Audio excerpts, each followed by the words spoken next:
Well, hello everybody, and welcome to our third episode of Volusia Flagler Cares podcast. We're glad you found us. We are on almost every single social media platform at this time, so keep looking for us. If you can, friend us, follow us, share our podcast with your friends so that we can get the word out to a wider network of people. Every week, we're going to be giving a digital shout out to a local nonprofit group and organization. And then, of course, we will also be providing a community calendar so that we hope we don't miss any critical information about helping our nonprofit groups and service organizations. My guest today is Melissa Mason, the Director of Community Engagement for the Early Learning Coalition of Volusia and Flagler Counties. And first of all, welcome, Melissa. This is wonderful to see you wearing that hat because so many times I see you in your Kiwanis hat. We are both members of the Southeast Volusia New Smyrna Beach Kiwanis Club, and love to. I mean, just what a great person. We have a great club there. It's wonderful. But anyway, one of the things that I wanted to do is to discuss, kind of like, what is the big mission? I mean, the Early Learning Coalition of Volusia and Flagler Counties. I could think of 5 different things, and none of them would be the same as to what I envision that it would do. So, tell everybody, what's the mission? That's such a loaded question because it's such a big one. I usually think of our tagline, which is providing a brighter future one child at a time. And how we do that is through a variety of our different programs. One of the ones that we're most famous for probably is our school readiness program, and that is providing subsidized childcare resources for those families who are economically challenged. So that's just one component. Another component is that we have our developmental health team and we have Help Me Grow. Again, we have so many different hats, as you're talking about hats. We have so many different hats that we wear. Well, now, is this, like you said, the developmental program? Developing what? I mean, is it a physical development? Is it emotional? Is it intellectual? What type of program is that? I would like to say all of the above because we really Oh, okay. focus on, the whole child. So it's a comprehensive. It is a comprehensive, and we have a whole family engagement team who works with developmental health and inclusion, God, that's got to be so eligibility. important It is because very important. you could help the kid, but if they go back to a household that's, got a tension and anxiety all the time, that it won't matter what you do. Right. I mean, it's fabulous that we help the parents as well as the children. Right. Well, usually if they're in need, there's a reason why, Sure. and don't want to make any judgments, but there's we're all here to help. So that's the goal. Um, and in addition to these programs, you also have other ones. I don't know. I went to your website and I was looking at some of the different programs. And by the way, that website is ELCFC. You're so close. Oh, I am close. Go You ahead, are. Melissa. It's ELCFV, like Ah, Victor, .org. .org. Mm-hmm. Okay. And we'll go ahead and we'll put that up as a hot link. Perfect. But yeah, let people learn about that because as Melissa was saying, you could spend quite a bit of time going in and out, just seeing the different programs they have, the different events, the calendars. I mean, you guys got a lot going on. Mm-hmm. Absolutely. So when you, is it, who do you answer to? Is it the schools? Is it the parents? Is it I mean, is there any criteria that's a baseline to show improvement or not? I mean, Well, it's so funny that you say, who do you answer to? Because we are so fortunate enough to have my chief program officer, who I directly answer to, Allison Oh, Miller, is also here with us today. And Allison has probably a much better answer for that than I do. well, and before we let Allison, I got to tell you, this almost sounds like we're ganging up on both counties, but Allison is also a Kiwanian. I love it. I love it. Okay, and please, it would be better if you explained it. Okay, so when you say who do we answer to, do you mean like where does our funding and that sort of thing come from? Well, yeah, but I mean, at some point, you have to make a difference, right? Correct. And that difference is judged, and is there? How do you know if you're getting better or you're not? And if you're helping, is it based on percentage of population or things like that? So it is going to depend on the program that we're talking about. So when we talk about, so VPK, for example, is one of our programs. So that's free pre-kindergarten for any Florida 4-year-old. And that income is not an eligibility for that program. And during that program, during the school year, children are assessed 3 times. So there's 3 different assessments throughout the year to see if the child is making progress. And then at Right. the end to see, is that child ready for kindergarten? So that would be an example of how can we see if we're having an effect. They also compare children who go to kindergarten without VPK and children who have going to kindergarten with VPK, and what are the differences. So those are some ways Well, that I'm outcomes are glad you tracked. brought that up because I was going to ask you. I went to your website, and there's actually a statistical page that shows the Flagler County and Volusia County way over the state, but Flagler County was just like skyrocketed. It was so noticeable in that bar graph of the difference that obviously something's making a difference. Yeah, and then like if you talk about our developmental health program, in that program, children will do an ages and stages questionnaire, for example, which shows whether they are on track developmentally. And if they're not, then we put resources in place or we do referring to other organizations to get the child the help that they need. And then we'll do a rescreen. And if that rescreen shows growth, then we know that what we're putting in place is making a difference. So it just depends on which program that you're looking at, what that outcome and accountability measure might be.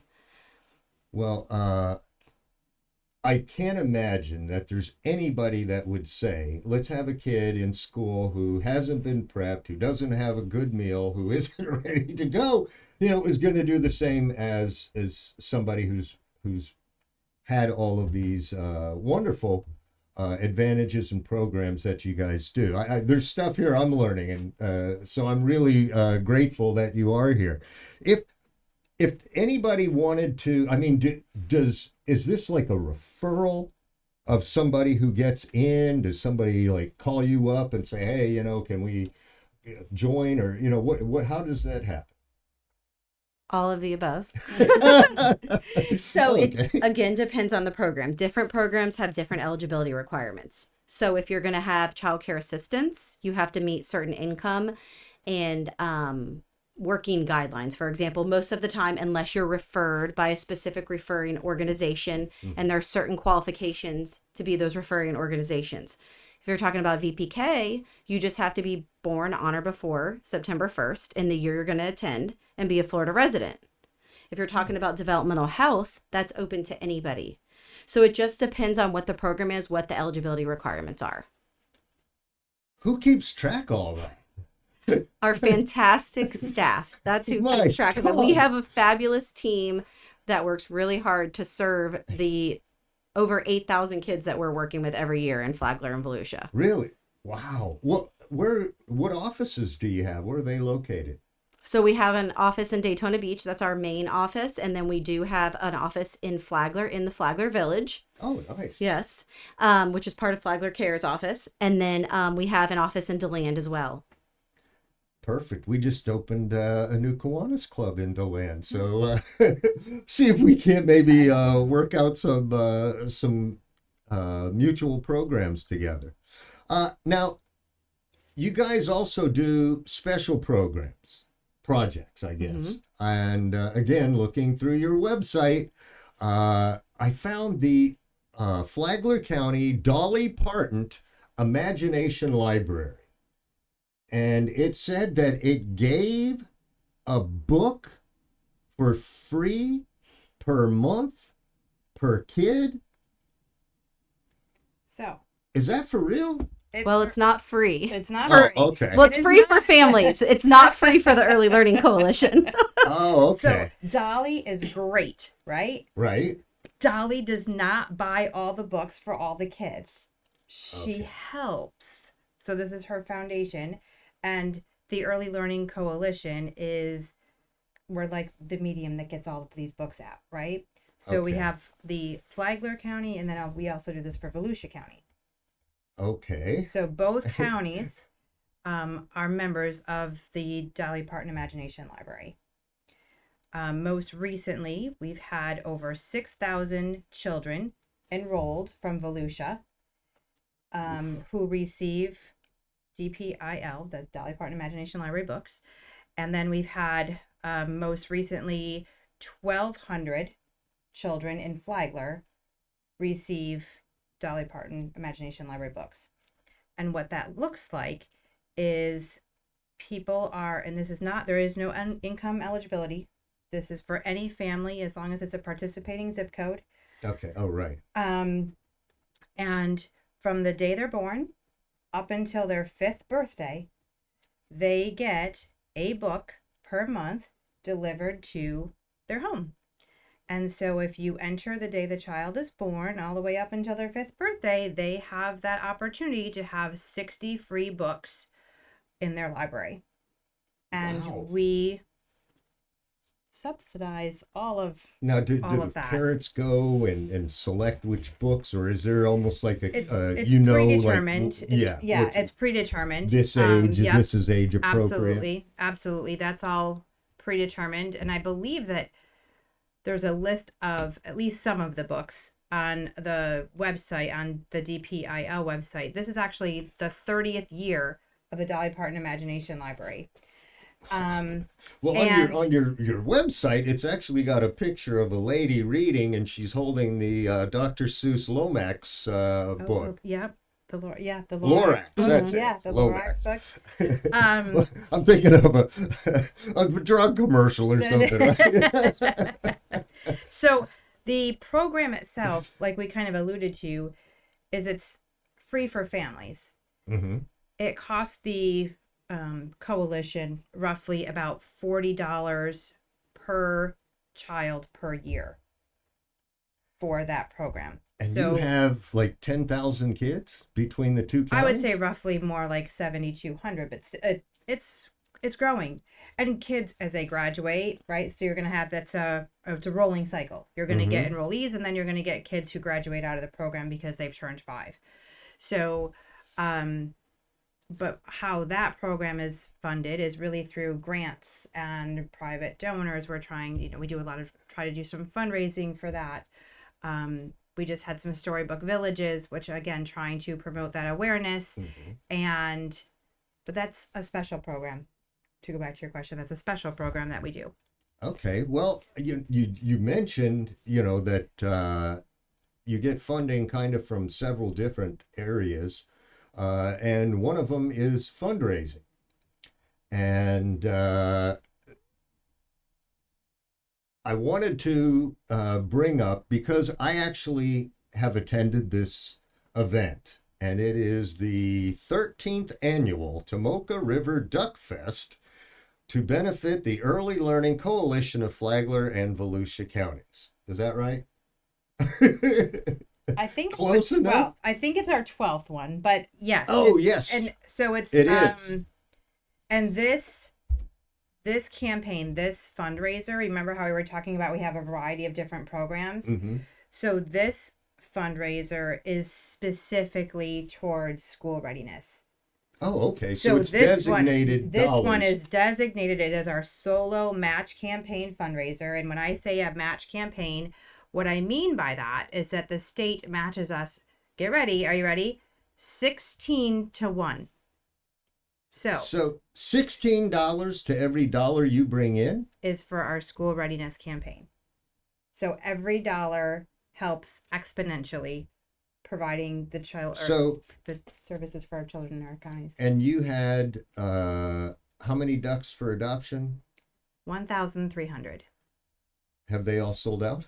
Nope, but they're going to now that we're doing this podcast. I gotta say, we're gonna put a link so that you can go and adopt a duck. I mean, come on, Volusia County, Flagler County, you have to get in on this, and not only adopt a duck because you know you're doing something right. You have a chance to win some money, but if you can, go to, is it the Tomoka Outpost? It is. I mean, I have told people this when trying to explain this event, that first they have, or the second part is the actual duck race. But prior to that, they have a relay race. And this is it. I think we even have some video. Alan, do you want to go ahead and we'll show this, but then we can share some stories. Wait till you see this.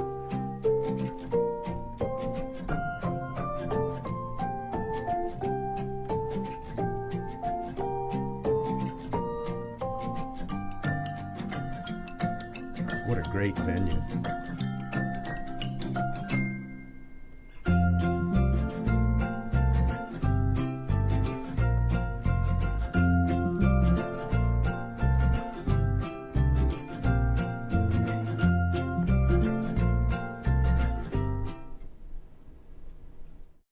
Okay, well, and that's just part of it. I think that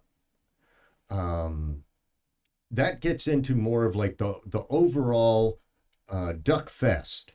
But if Alan, you can go ahead and maybe show the second reel, you can see the duck relay, and it is people on those like pool shaped ducks, and they get on them and they use paddles and they have to go around a buoy, and you've never seen anything more hilarious. I mean it. You don't be drinking when they get in the water, because it will come out your nose. You will have tears in your eyes.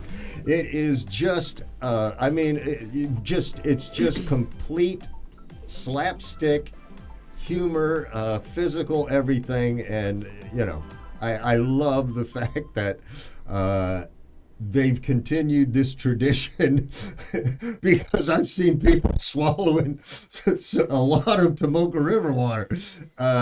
But have you guys, you've participated in these as the Kiwanis Club, correct? Or Participated in the relay or the Duck Fest? the Duck Fest. Oh, yes, absolutely. So Seabreeze Kiwanis Club, we actually own the ducks, so the 1,300 ducks. And so we supply the ducks for the event, and then we supply about 10 volunteers to come out and actually run the race part, and then help with other volunteering, and then also help with the ticket sales as well. Man, that is tremendous. And then so it's just a natural, you work together. And yeah, it's a fantastic partnership, especially for the fact that, the children that the Early Learning Coalition is serving are priority one for Kiwanis. And so it's a perfect match. Yeah. I was even going to say the reading programs, all of it is exactly when you even said helping children one child at a time. It's almost like, oh, that's our mission statement, But so do you have corporate teams, or is this just people who volunteer? How could one sign up, and what are you looking for? So we do have corporate teams, and some of our sponsors have that's part of their sponsorship package, is they were allowed to do an optional relay race team. So we do have some corporate sponsors putting together their relay race team, which I can't wait to see. I'm sure it's going I to be know. like fall down funny, like you were saying. Yeah. And then we also have it open to individuals or other organizations. So it is $150 to participate in it as a team. Our nonprofits and our child care providers, we have a reduced rate of $100 to have the team. Okay. But remember, all that's matched. That gets matched The at 16 to entire 1 too? fest, the entire fest is a match, Wow. which is why it is so crucial to us to have everybody come out and Everybody support. who's watching, listening, give $1. It's $16 worth. Yeah. I mean, that's crazy. Yes. That's Yes, unbelievable. absolutely. Absolutely. So we have the relay race this year. That's one component of the fest. And then we also have our slingshot, our duck toss competition. We have 2 slingshots. Yes, you heard right. I've not seen that one. So this is where you pull back and sling the ducks at a target in the river. And of course, every dollar raises match for that as well. So Perfect. Nice. yes, and we have sponsors for that. This year we also have our kids zone, and there's a ton of activities in the kids zone, from cornhole to an obstacle course to the photo booth and face painting. It's going to be fabulous. We also have our duck dunk tank this year. Oh, I saw that. Yeah. So how wonderful is it that we have had dignitaries volunteer? They were not voluntold, I promise. They volunteered to be members of the duck tank. And so we have some mayors who are stepping on up. Who's on the duck dais? Oh gosh, that's so. I know that we have ex-mayor Don Burnett, and he was the. Okay, I do know you know Don. Don? Yeah, he's a great guy. And I want to make sure that I'm pronouncing the names correctly. John Benny from Holly Hill. yeah. He's another Kiwanian He is from a Seabreeze. Kiwanian, yes. We're Yes. everywhere, people. I I'm know. telling you, we're everywhere. Yes, so those are 2 of our big ones. I think we have a couple others that I want to just make sure they're completely solidified. They're not backing out on me. Right. And again, somebody. Yeah. Our Kids Zone this year was sponsored by ABB Yes. and J. Burney Jay Financial Burney Financial sponsors did our photo booth. Yep. Yes, Web Author is doing our parking. We had You Thrive. You Thrive. Yes, Yeah. there's just so many. Wow. So many. Yeah, Everybody has it's a- we are great. very blessed. Yeah. When the whole community come together, that really does mean a lot. So everybody, make sure you have this marked down on your calendar. Saturday, April 5th. What's the time? 11 a.m. 11 a.m. Obviously, with the after fest party, that goes to till 5. question mark, question mark. Absolutely. And you know, having you both here, as you know, I'm big into nonprofit groups. I'm the lieutenant governor for Kiwanis, and I'm worried that the trends in fundraising can sometimes look a little bleak. And if you look to the future, I'm wondering if you guys are like planning stuff, or because it ends up being that I know that the way that we do it, we react 1 year too late. But are you guys trying to get ahead of anything that you see in the future? Well, that's something that probably a lot of companies and organizations are feeling, that the future looks a little bit muddy. Yeah, good word. And I think the best thing that we can do is to try to pre-plan and also focus on the quality of the fundraising and not the quantity. So maybe scaling back and doing one big event and having it be really, really awesome. Right. And going for that. And that's going to be the gym. right? Instead of doing 4 or 5 where everybody's feeling tapped, maybe we Oh, do yeah. that one Well, and or you know, 2. you get like more sponsorship, better sponsorship. It can be the right thing to do. Sometimes, you know, volume is best, but sometimes it's not. And I do agree with you. Okay, so we've talked about a lot of different things. We're going to post your website. Uh, I feel like that guy on that where you eat the hot chicken wings. Okay, you got 2 minutes. Go ahead, give me what you got. Oh man, I've got 2 minutes Yeah, go for it.